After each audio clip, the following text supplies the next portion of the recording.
This is a relationship that breaks every rule in the book. Some of the most dangerous predators on our planet accepting a human into their midst. Ever get the feeling you've been surrounded by lions? I get it every day. It has taken Kevin Richardson years of patience and dedication to build these unique bonds. But keeping predators in captivity is fraught with difficulty. Introducing young lions to each other is proving unpredictable. There's a battle developing with the hyenas. A surprise arrival catches everyone unawares. And Kevin faces a race against time to save the animals and the sanctuary where they live. I would hate nothing more than to see this place go and the animals in it. It's my life and soul.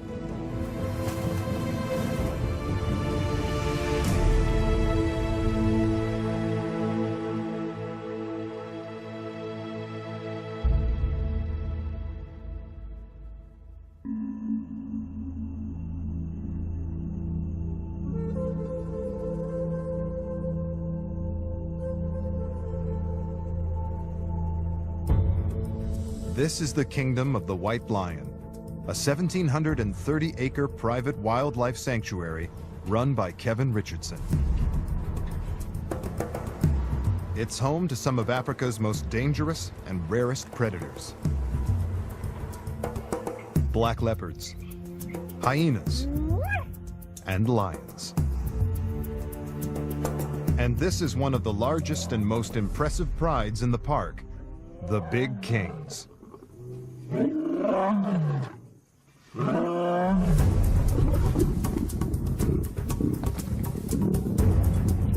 The family is headed by 4 males, 2 tawny lions, Rafiki and Siam, and 2 white lions, Alex and Kaiser. But they are growing restless. White lion Kaiser is challenging the other males for dominance. Kevin fears one of them might get injured, so he's stepping in as peacemaker. Hey, don't pick the big boy. Hey, little big boy. Down you go. Guys, just trying to sit on my shoulder. He's trying to break my back. As soon as he reached sexual maturity, everything changed. And he just became interested in one thing, and that was the woman. He's just taken it upon himself to be dominant over them all the time, and he gets extremely aggressive and unpredictable. And this results in extreme fighting between him and the other lions in this group. One lioness in particular is the object of Kaiser's affection, Ishka. The kingdom doesn't have the space or money for any new cubs, and so all the females are given contraceptive implants to prevent them from breeding. But with the females not coming into season, it means the males can no longer act out their instinct to mate. Kevin has noticed this sometimes makes them tense and frustrated. And with Kaiser's behavior worsening, Kevin needs to find him a new home. It's only a matter of time before we land up with someone or some lion being killed in this group, or exorbitant vet bills, because the lion's got half his face hanging off. And that's the reason why we're going to have to move him on. 38 lions live at the kingdom, all of them bred in captivity. Among them, 7 rare white lions, identical to their tawny relatives, except for their coloring. But keeping so many big predators comes with a heavy price tag. To run a park of this nature, you are looking in the region of around about $15,000 to $20,000 a month. And that's just maintenance, anti-poaching patrols, staff, keeping the electric fences clean. You got your little magic pliers. You know, feeding the lions, watering the lions, making sure they've got proper veterinary health care, They've been de-ticked. Vehicles, petrol, fetching food. It's a big job. People don't realize what a mammoth job it is, taking on, looking after a lot of lions. You know, not just one lion. It's, you know, a lot of mouths to feed.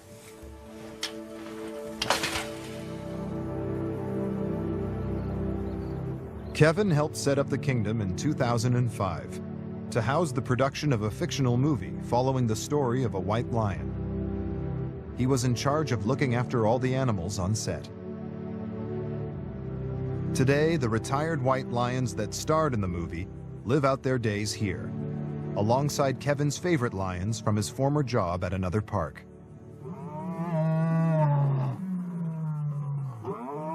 The investor behind the movie also funds the kingdom. As Kevin deals with the daily challenges of meeting the needs of the animals, he now faces more pressure than ever. The private funding behind the sanctuary is running out, and the bills are piling up. There are troubled times ahead. Kevin urgently needs to find a way for the kingdom to become financially self-sufficient. There's a lot resting on the success of the film. If it's popular, it could provide enough funds to secure the kingdom's immediate future and buy time to find another way to fund the sanctuary. Bandit, you're heavy, my buddy.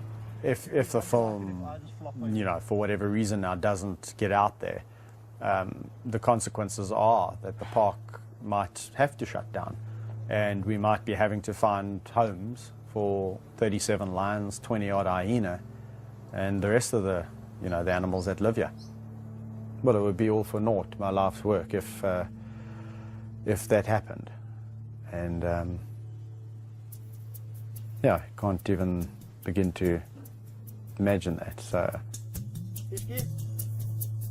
Kevin also has his own growing pride to worry about. Today, wife Mandy is taking their baby son Tyler to see the lions for the very first time.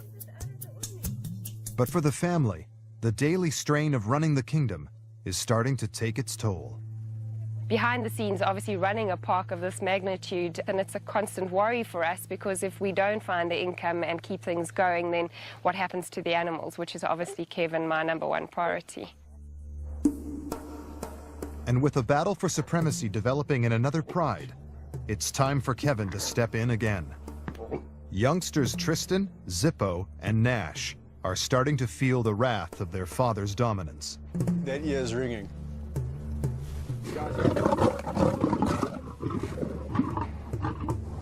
They're approaching the age when, in the wild, they would leave the pride and form one of their own. Kevin needs to intervene before one of them is injured. He has decided to remove them and form a new pride with another group of youngsters: Bobcat, Bandit, and Gabby. If the introduction works, it means there will be less risk of fighting. Today's a real big day. We've got Tristan and Zippo and Nash finally leaving the nest and coming to reside with Bobcat and Bandit's group. So it's a momentous day. We've been doing this over a couple of weeks now, and everything's looking good. I just don't know. This is the interesting thing about doing this kind of thing. You never know. You can do it 10 times and it can go one way, and then you get the 11th time it does a completely different thing. It's a big responsibility. Kevin's unique insight into the dynamics of the pride is key to a successful introduction. But there's an added complication. I'll tickle you to death. I'm gonna tickle you to death. Spunny the hyena. Spunny was hand-reared alongside Bobcat, Bandit, and Gabby from just a few days old.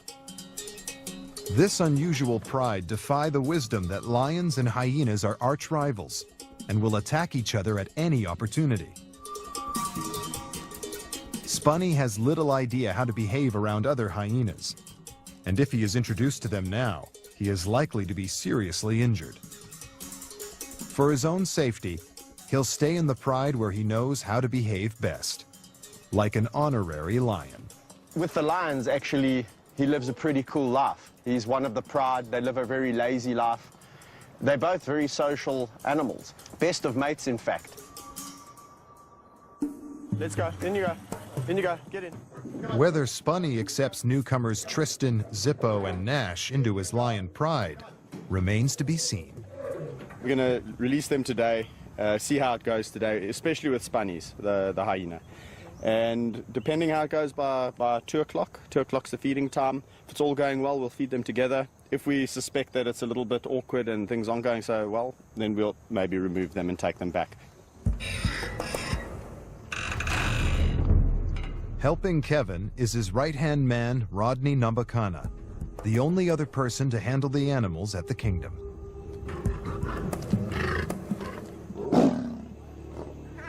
Young lions are notoriously unpredictable. As they sort out their new hierarchy, nervous tension can easily turn to aggression. When they fight like that, and I mean, it makes a lot of noise, and to a human being it seems very scary. But to lions with their thick skin and all of that, just a wah, wah, wah, wah, wah, they immediately are showing who's more dominant than the next. With one group deciding to lay low, for now, it's a stalemate. Bobcat, Bandit, and Gabby seize the chance to take sides with Kevin. So at the moment, we're in a bit of a apartheid situation. We've got this group, including Spunnies. Spunnies is on the periphery, and myself, and the 3 newcomers, and it's segregation. But it's gone really well. I'm really happy about it. There's been a little bit of nose touching and that kind of interaction. No aggression from either side. The 2 groups soon banish their initial nerves and start to make friends. That's fantastic. As they settle, it's Spunny's turn to find his place in the pride and join in the fun. Hyena wins. But the new pride still has to pass the biggest test of all. It's time for them to share their first meal. And with excitement running high, no one knows how to go around.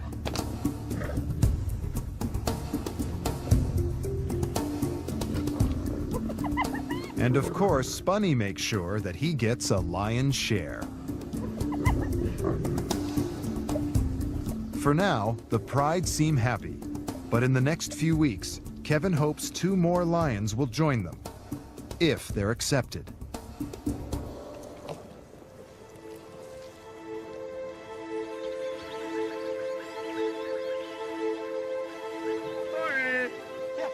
With the new pride settled, Kevin turns his attention to another problem.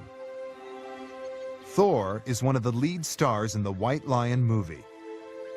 But with Thor's acting days behind him, Kevin is now facing a dilemma. Unlike all the other lions at the kingdom, he lives entirely on his own. The only other member of his pride is Kevin. Long walks through the reserve provide much-needed companionship. But despite Kevin's best efforts, he is increasingly concerned that Thor is lonely. When the days go by, and I've had a busy week, the only lion that really is in the back of my mind is old Thor, because I know he definitely needs some love and attention. Out of all the lions I walk with, this must be my favorite, because I know how much he needs this enrichment. This is really important to him, living as a bachelor. So, you know, whenever he sees me, it's like, come on, Kev, can we go for a walk? Can we go for a walk in the greater area? So I try and take him out more than the others, because they've got, you know, each other's company. Hello, my big boy. What you been doing? Hey, you having fun? Kevin realizes he's no substitute for the real thing. He needs to find Thor some lion suitors. Come, boy. But they will need to hold their own against this big male. Only 2 lionesses at the kingdom could fit the bill. Kasasa and Sabindi might just have what it takes. But Kevin knows it will mean splitting up one happy pride to form another that might fail. There's no guarantee that Thor will accept them. And until the lionesses are given contraceptives, it's not a risk he's willing to take. There's been a power struggle developing in one of the hyena groups. Hyenas live in a matriarchal society called a clan, ruled by the females. They use a complex range of body language and vocalizations to communicate with each other and establish their social hierarchy. To avoid conflict, males are lowest in the social rank. Out of the 5 hyenas in this clan, female Gina is the head. But her daughter Oslo is challenging Gina for supremacy. Hey, what's up with you guys? Eh? Hey, Shans? Kevin is keeping a close eye on them. But this morning he notices more strange goings-on. What's the matter? You all acting nervous, eh? And it turns out, for good reason. Corey? Hey, what's going on with you? We're all acting very strange. I guarantee you something's up. Eh? He's concerned. So he goes to look for her in their underground den. And there's a big surprise in store. What? He's got some cubs. There's 3. She's got 3. This is very, very unusual. Hey, my girl. This is the first time she's had 3. I feel like a little kid on Christmas. Can't wait to unwrap my present. She wasn't showing any signs of giving birth, but these guys are at least a couple of hours old. They're born with their eyes fully open. They can see, they can walk around, they can move around. This is amazing because she's actually very calm. Gina's a very protective mother. In fact, ferociously so. You can imagine she will protect these cubs at all costs. When hyenas breed in the kingdom, just as in the wild, newborn cubs are sometimes cannibalized by rival adults and even their own siblings. If this happens, surviving orphans are removed to the kingdom's nursery for safety. Kevin will need to keep a close eye on the clan. Turned out to be an awesome day.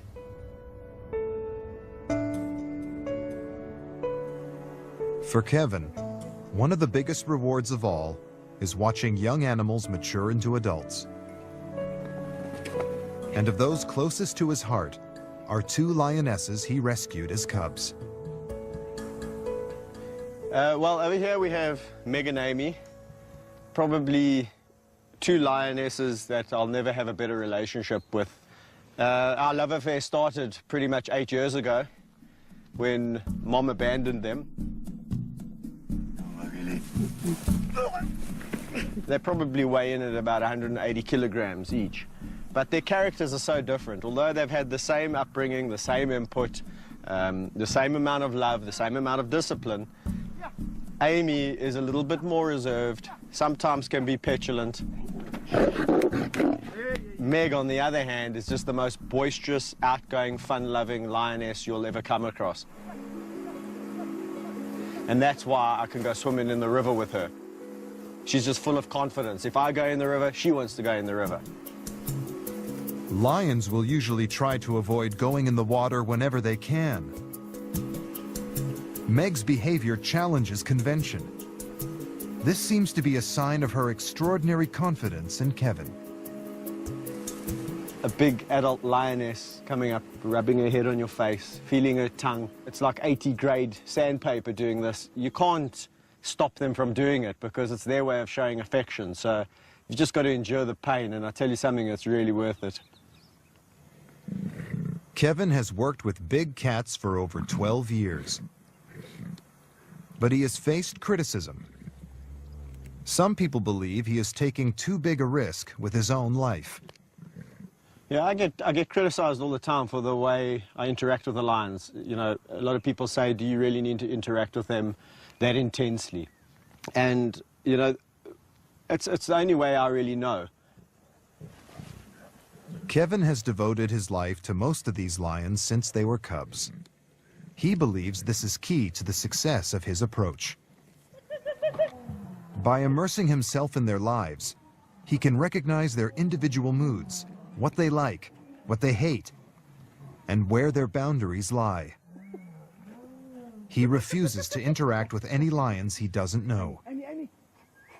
So Meg and Amy are just those two unique individuals that I can do this kind of thing with quite freely, and truly if I fell asleep in this enclosure, I honestly can say I fear not that they would jump on me and try and eat me while I'm sleeping.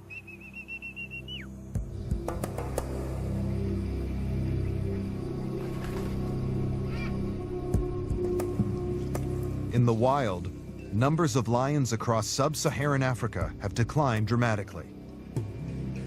Today, estimates stand at around 25,000, 80% less than 30 years ago. And white lions are the rarest sight of all, in the wild only found in a single area of South Africa.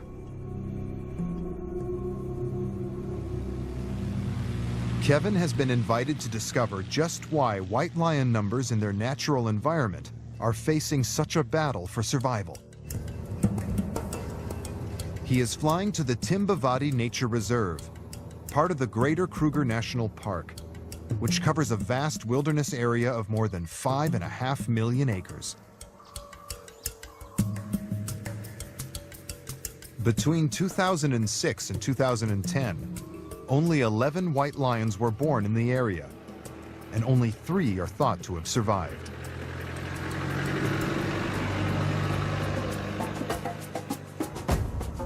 Kevin has joined Ranger Patrick O'Brien and tracker Albert Ubisi to try and find them. For the last 3 months, they've been lucky enough to have regular sightings of the white lions near to their safari camp. They are keeping a close eye out for fresh tracks and spoor. Lion tracks, it's go that way. And they're in luck.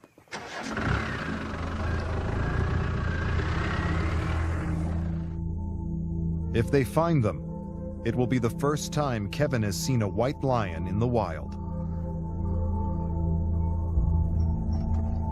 So we're not far now. We've been tracking the lions for some time now, and we know it's the group that we're looking for because we can see the adult females and we can also see the cub spoor. So just, I reckon, around the corner there. Albert's told us we should expect to find some lions, hopefully.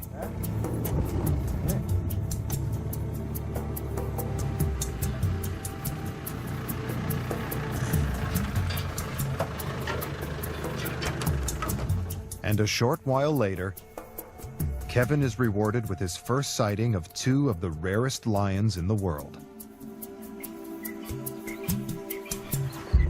This is awesome, man. Very, very good.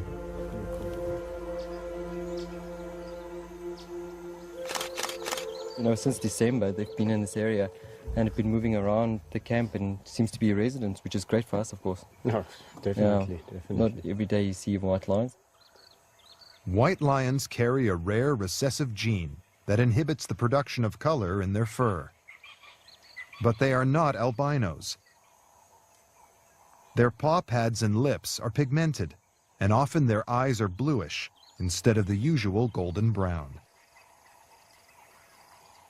This rare recessive gene is carried by normal tawny lions in this region. Tell me just the dynamics of this pride. I mean, I can see the 2 whites and the 2 browns, but the females, males. The pride which we see here consists of 2 adult lionesses. In fact, it's actually 3, which are between 7 and 8 years of age. One is not present at the moment. I'm not sure where she is. She's been absent from the pride for about several weeks now. Sure. 4 cubs. Good condition, huh? Yeah, excellent. 2 tawny lions, which are about 16 and a half, and the 2 white cubs, which are both females, which are approximately 14 to 15 months old. Young lions, both tawny and white, have a tough time staying alive. As many as 80% of them die before they reach the age of 2. One of the greatest threats to any youngster is when a dominant male takes over a new pride and tries to kill the offspring of the rival male. But I mean, that just goes to highlight how difficult it is for the white to survive. I mean, we know mortality in lions is high. That's correct, yeah. But I mean, the fact that these lions have made it to 14 months, that's a really, it's really done very well, good sign. Luckily for these girls, both are females, and of course that's very important for the old pride and for us, of course, which means that girls always stay in a pride, they never emigrate. Of course, lionesses are the core foundation of a pride, and with these two girls staying in the pride, it just means that, of course, it's going to be great in the future to see these two girls grow up and become adults. Isn't that going to be fantastic? Can you imagine, coming here in 2 or 3 years from now and seeing these massive adult white lions hunting? I'm going to be back, I'll tell you that much. I will be back. Very impressive. In captivity, white lion numbers are higher than the wild due to breeding programs. But in their natural habitat, Kevin believes their best chance of survival is to conserve the dwindling tawny lion population that carries the gene. As you know, at the Kingdom, several white lions that I work with, and I've always just been maintaining that we should be conserving the tawny gene in this area specifically. And, you know, when I was told that these cubs were born, I was like, you see, I mean, that just goes to prove that there's tawnies carrying the gene. You know, both mothers are tawny, and that clearly indicates that, you know, you don't have to be a white lioness to produce white cubs. And there's a very good chance, and maybe that white gene is a lot more prevalent than what we actually think it is. And even more reason to be protecting these tawnies in this area. Exactly, and this is what's so important about this area, is the fact, you know, this is the only place that they are naturally still found. The trip has given Kevin time to reflect on the role he'd like the Kingdom to play in lion conservation. If he can transform the park so it can open to the public, he hopes it will help inspire people to fight for the protection of lions in the wild. But first, Kevin must find a way to fund the Kingdom. And he's about to find out just how tough this will be.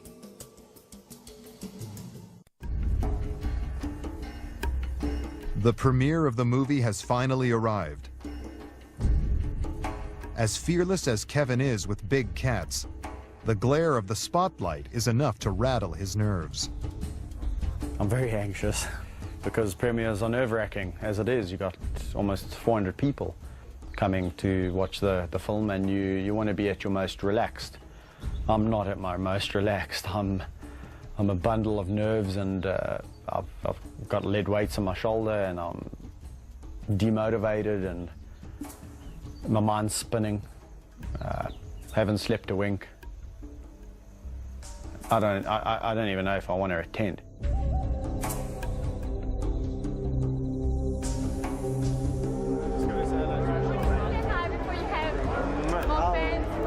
Despite his initial trepidation, Kevin puts on a brave face for the press. Well, it's tricky because when you're working with animals that can eat you... A foreign world to Kevin is a potential lifeline for the Kingdom. They're hoping if the film does well in South Africa, it could be released globally. I'm not joking. I mean, the film took 4 years to make. And believe you me, when a lion doesn't want to do something, he doesn't. And you better listen to him. You better listen to him.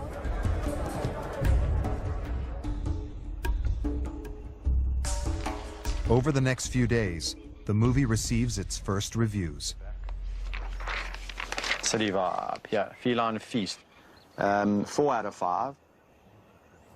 They're good, but Kevin has to wait to see if they are reflected in the box office takings. The proof is in the pudding. The public are the ones that will say whether this movie stays or goes. So we hold thumbs, and we... Nerve-wracking times. This weekend's going to be a little bit of an anxious wait, you know, to see what the numbers are. Back with the Big King's pride, Kevin is checking up on Kaiser. He's determined to find him a new home, to put an end to the trouble he has been causing among the other males. But he just can't find anywhere that wants to take him. A lion like Kaiser, obviously, we'd like to find him a really good home. So you've got to go into, you know, the details of who's this person, how long have they been involved with lions, do they have the right documentation, what's the facility like, What's his enclosure going to be like? Because he's really been used to a great life. It could take months to find Kaiser the kind of home where he will be safe for the rest of his days.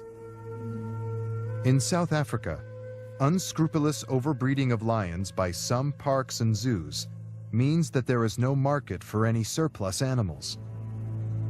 Some of them even end up being sold for what are called canned lion hunts, in which they are released only to be shot by trophy hunters. For now, Kaiser is here to stay. With all the other enclosures at the kingdom full, there was nowhere else to put him. It's an anxious time. Kevin can only hope the big kings settle their differences, and soon.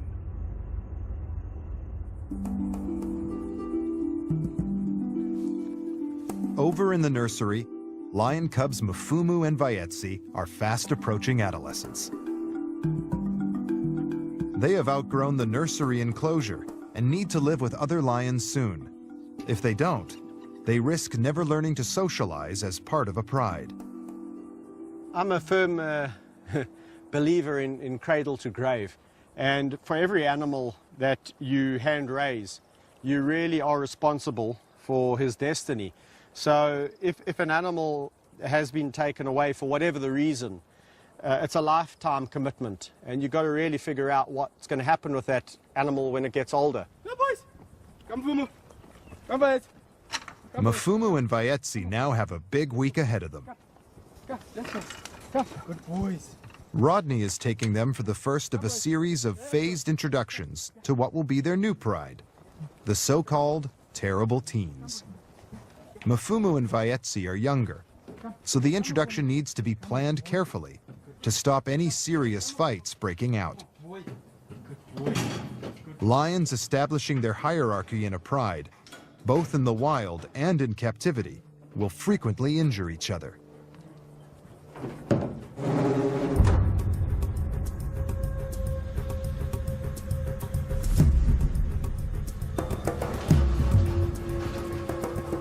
Kevin is worried that the terrible teens may gang up on the young pair.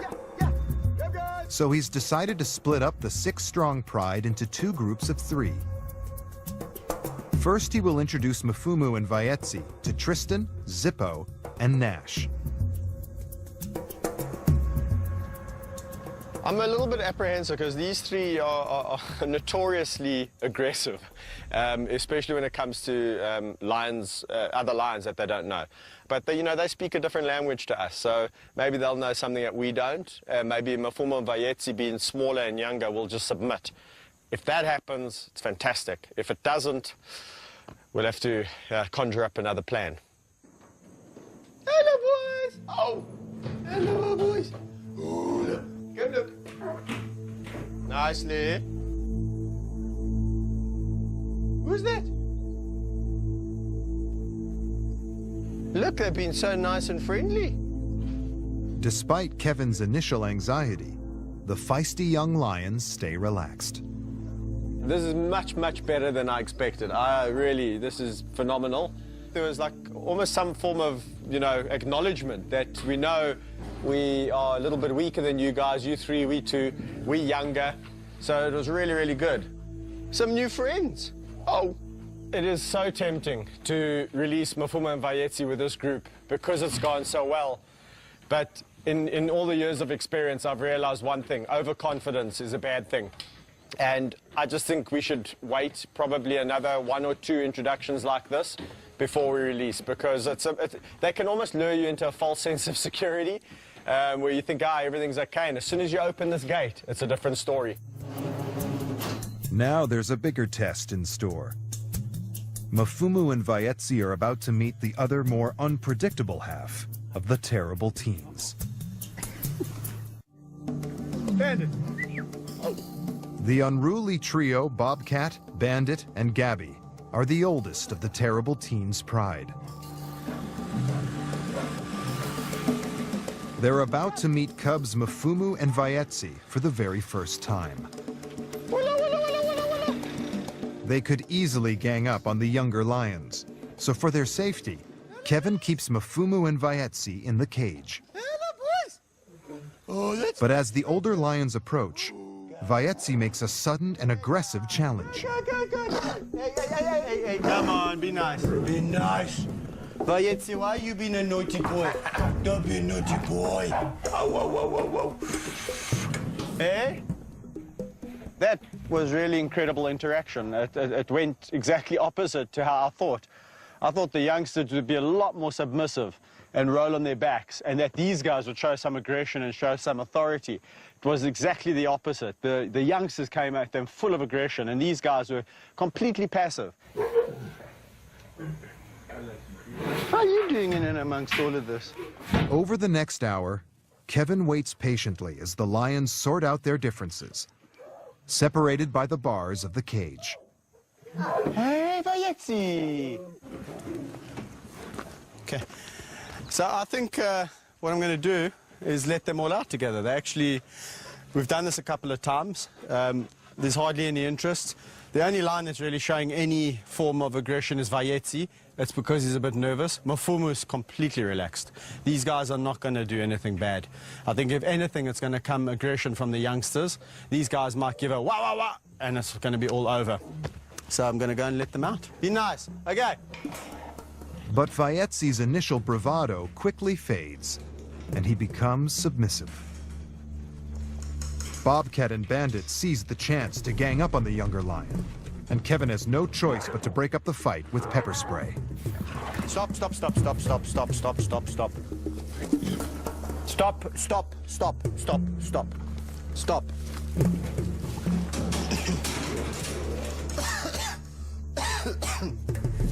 I just got a hunch that it would be okay to let them all out. They're all in jolly moods.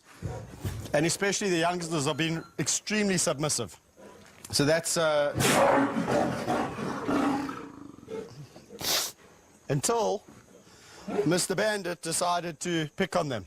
And once he started picking on them, Bobcat came in from behind, where I had to defuse the situation with a little bit of help from a friend called pepper spray. Nice. I want nice, nice. Nice, nice. As an emergency backup, Kevin carries a can of pepper spray to stop dangerous fights breaking out. If he's caught in the middle, an accidental bite from a lion could seriously injure him. It's extremely rare he ever needs to use pepper spray, and in this case, it's Kevin that suffers the consequences.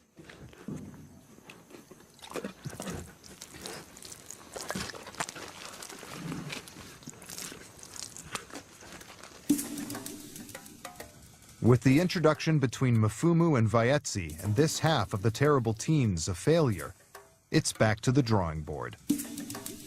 The process is going to be far more complicated than Kevin had thought. In the meantime, Mafumu and Vaetzi will need to go back to live in the nursery. And this isn't the only conflict in the kingdom that Kevin needs to resolve. He's received a call that 2 of Gina's cubs have disappeared. Hello, Gina. Hey, Ma. How's your cub? Eh? He wants to check up on Gina's one remaining baby. What's happening? Hello, my girl. But the matriarch is out of the den and appears restless. Why are you out the den? And Kevin has no idea that there's yet another surprise in store. There's 3. Hey, my girl. Hello, Gina. There's 3 hyenas. Hold on, I'm a bit confused here. You're not going to believe this, Oslo. That must be her cubs. I didn't even know she was pregnant. Hey, hello, my girl. Hello, Gina. Hello. Gina's remaining cub is still alive, but her daughter Oslo has also taken up residence in the den and given birth to 2 more cubs. Kevin believes it's likely Oslo has killed and eaten her mother's cubs in a battle for superiority. But despite this, for now, Gina and Oslo seem to have settled their differences, hyena style. The fact that she's in the den and she's looking after the cubs, it looks like she's looking after the cubs, it's really good news. And the other thing that's really good news is that Gina and her were both in the den. There's no fighting, and all the cubs are doing well, so it's fantastic. With both mothers relaxed, Kevin hopes peace has finally been restored in the clan. But the truce doesn't last long. What's going on in here, guys? Eh?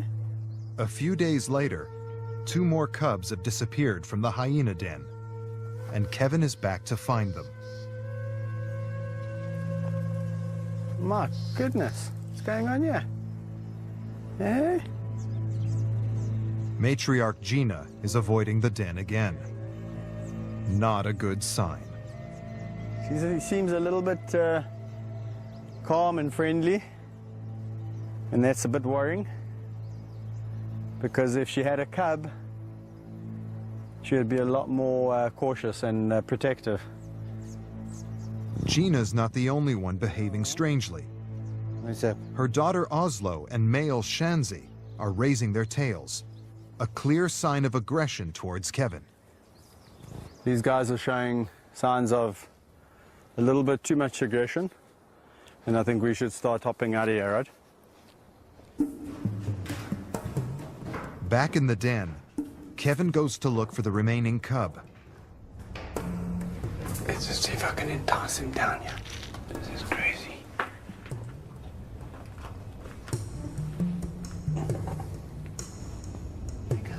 Now he's faced with a dilemma. Leave the cub under the care of its natural mother and hope he survives, or remove him. There's definitely been some chaos on outside. I've looked everywhere, and I can't find the other 2 siblings. It looks like either Gina's probably come and killed one of Oslo's, and Oslo's in return killed one of Gina's, so Gina's got no cubs left. And Oslo's only got 1, and I'm just afraid that if I leave this cub here, I'm gonna have no cubs whatsoever. Come by. Kevin reaches a decision. If the cub is to have any chance of growing up, he needs to take it away from the clan.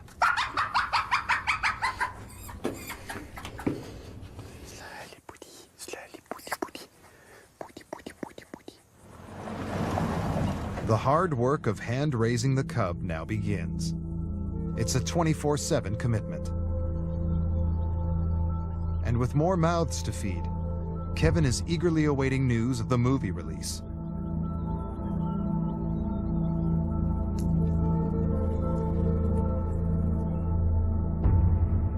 Figures are in from the box office. It's not good news. They won't be enough to keep the kingdom up and running, and the animals safe.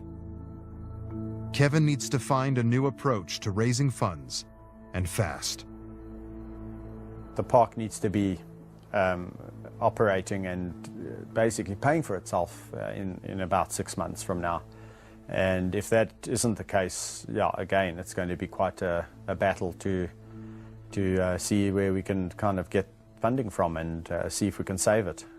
Because I would hate nothing more than to see this place go and the animals in it. It's my life and soul. At home, Kevin's wife Mandy is also starting to feel the strain. It's just finding the balance between the pressure of the farm and also working together as a couple, we work together at home, we live together, we do everything together. So it's just having to balance all of that sometimes does get a bit stressful. Hello, Ishki. To add to the stress, they know that finding good homes for all of the big cats would be near impossible. The consequences for those who work at the kingdom and the animals could be serious. We've been with these animals since they were young, so they are like, we are part of their family. I don't even want to think about what it would do to me if for some reason the lions are taken away from me or I'm taken away from them. It would be, I don't know how to describe it.